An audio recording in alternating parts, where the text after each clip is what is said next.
Good morning बच्चों, कैसे हो आप लोग? बहुत अच्छे हो गया उम्मीद है। तो, हम लोग आज कुछ नेक्स्ट क्लास करते हैं। जैसा कि हमने इससे पहले वाले क्लास में आपको परिमेयकरण के बारे में स्टडी किया। परिमेयकरण क्या होता है, उससे पहले हमने रियल नंबर के बारे में, उससे भी पहले हमने इरेशनल नंबर के बारे में, उससे भी पहले हमने रेशनल नंबर के बारे में स्टडी किया। यानी हमने 1 बाई 1 करके हमने सबको स्टडी किया। अब हमें कुछ इम्पोर्टेंट नियम हैं जो आप जानते होंगे। एक्सपोनेंट, लॉ ऑफ एक्सपोनेंट यानी घातांक नियम। घातांक नियम में कुछ 8, 9, 10 पॉइंट्स हैं, जो नियम हैं जो हमें क्वेश्चन को सॉल्व करने में आसानी होगा। ठीक है, तो हम आज क्या करेंगे? लॉ ऑफ एक्सपोनेंट, जिसे आप इंडिसेस भी बोलते हो। घातांक नियम, घातांक नियम। घातांक नियम में हम पहला नियम देखेंगे, पहला रूल देखेंगे। रूल नंबर 1, अगर कोई, जैसे मान लीजिए कोई अगर नंबर है, उसका पावर m है,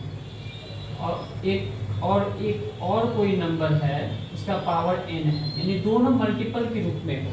अब बेस अगर सेम हो, क्या है? बेस अगर सेम हो, बेस अगर सेम हो, इसका जो एक्सपोनेंट जो है, घातांक जो है, वो क्या होगा?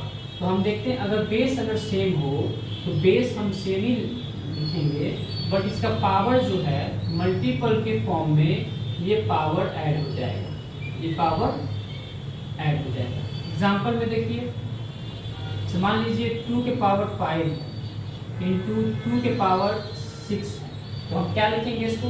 या तो हम इसे 1 बाई करके सॉल्व करके फिर मल्टीप्लाई करेंगे, तो इसे करने में हमें समय ज़्यादा लग जाएगा। तो हमें क्या करना है?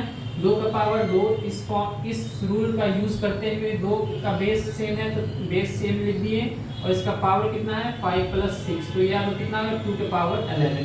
तो ये इसका आंसर आ गया। ठीक है, अब रूल नंबर 2, यहाँ पे बेस सेम था। अब हम क्या देखेंगे? बेस को डिफरेंट करते हैं तो क्या होता है? बेस डिफरेंट करते हैं और पावर को सेम करते हैं।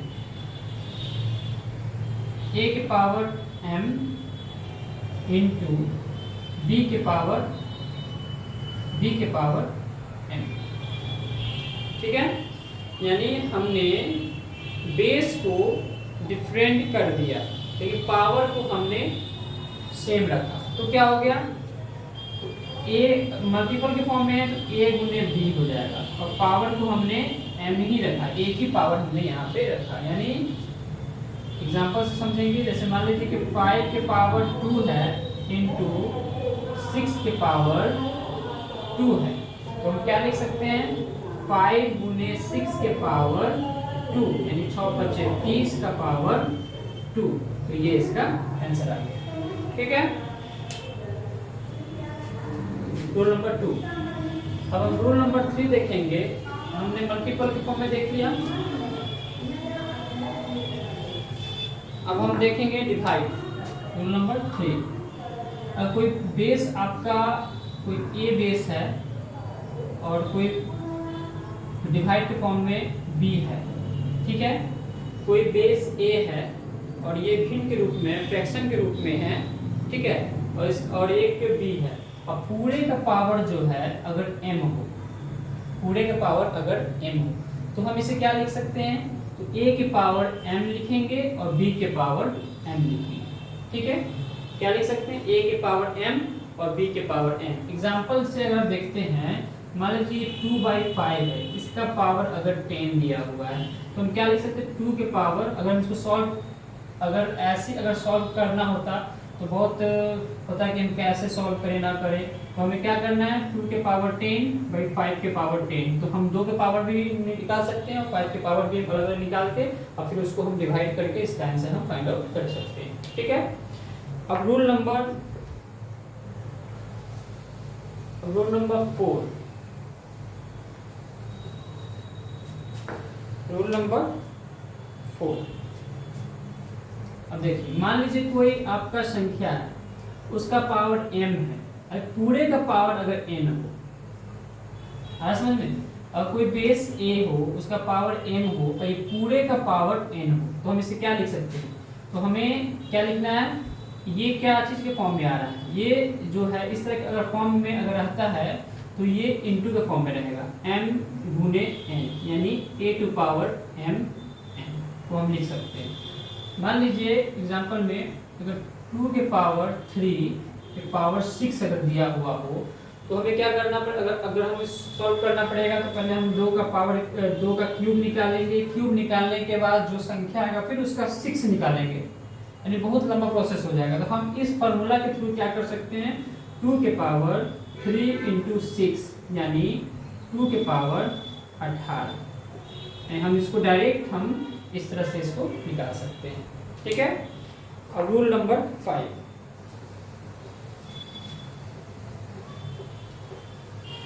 रूल नंबर 5 हम देखिए, मान लीजिए a के पावर m है, डिवाइड में a के पावर n हो, a के पावर m हो डिवाइड में a के पावर n हो, तो हम इसे कैसे सॉल्व करना है, तो हमें क्या देखना है कि दोनों का बेस क्या है, सेम है। अगर बेस सेम है तो बेस सेम ही लिखेंगे, ये पावर m हो गया। अगर ये कोई डिवाइड में अगर नीचे रहता है तो ये प्लस में है, तो ये ऊपर जाएगा तो माइनस में आ जाएगा। इस तरह से हम इसको निकालते हैं। ठीक है। तो जैसे मान लीजिए 2 के पावर 5 है बाई 2 के पावर 3 दिया हुआ है, तो हम क्या लिख सकते हैं इसको, 2 के पावर 5 माइनस 3 यानी 2 के पावर 2, और 2 के पावर 2 क्या होता है, 4 होता है, तो इसका आंसर हम निकाल सकते हैं। ठीक है। अब रूल नंबर 6,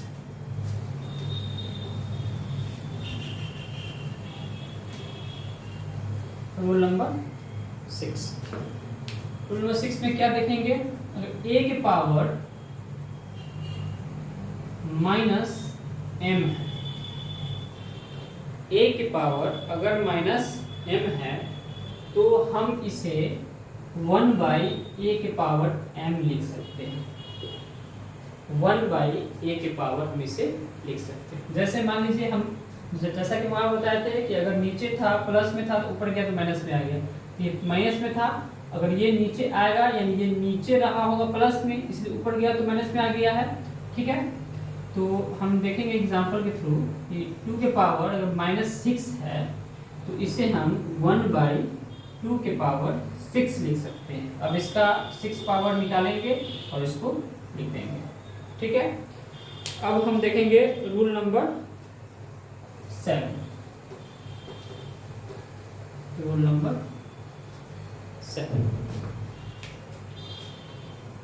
जैसे मान लीजिए रूल नंबर 7 में a के पावर अगर 0 है, a के पावर 0 है तो इसका मान क्या होता है, 1 होता है। किसी भी बड़े संख्या के ऊपर अगर पावर 0 अगर लगा देते हैं तो उसका मान 1 हो जाता है। तो 1 हो जाता है तो इसको हम कैसे लिख सकते हैं, a के पावर m रहा होगा, फिर a के पावर m रहा होगा, तो ये जब कटेगा तो क्या आ जाएगा, ये 1 आएगा, यानी a के पावर अगर 0 है तो ये 1 आएगा। यानी कहने का मतलब हुआ कि अगर आप 2 के पावर 0 करते हो तभी 1 आएगा, या 2 के पावर यानी बहुत लंबा संख्या कोई संख्या आप ले उसका पावर भी करते हो तो ये 1 आ जाएगा। ठीक है ना, ये पावर 0 होते ही इसका वैल्यू 1 आ जाएगा। ठीक है। अब रूल नंबर 8, रूल नंबर 8, मान लीजिए a के पावर m बाई n करते हैं। ठीक है। a के पावर क्या कर रहे हैं, m by n, m by n, यानी इसको हम ऐसे लिख सकते हैं, a के power 1 by n into m लिख सकते हैं। तो हम जानते हैं कि 1 बाई n अगर है तो ये रूट के फॉर्म में ही आएगा, यानी a का root n to power n, इस तरह से इसको हम लिख सकते हैं। ठीक है। अब एग्जांपल से देखिए इसको, a के पावर अगर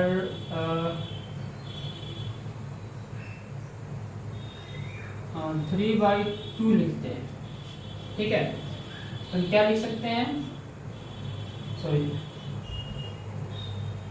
ये, ठीक है, तो क्या लिख सकते हैं, √2 के पावर 3, ठीक है। तो इस तरह से हम देखते हैं कि हम इसे 8 पॉइंट हमने देखा, हमने हर संख्या को डिवाइड है मल्टीपल के फॉर्म में हो या इसके पावर के फॉर्म में हो या डिवाइड के फॉर्म में हो, तो हमने हर रूल को इस उलट पुलट के जैसे भी देखना था उसका एग्जाम्पल के साथ हमने देखा, ठीक है। तो हमने ये आपका रेशनल नंबर के बारे में हमने कुछ देखा, ठीक है। अब हम नेक्स्ट क्लास में कुछ अलग इसके बारे में देखेंगे, तो हम लोग फिर मिलते हैं नेक्स्ट क्लास में, ओके।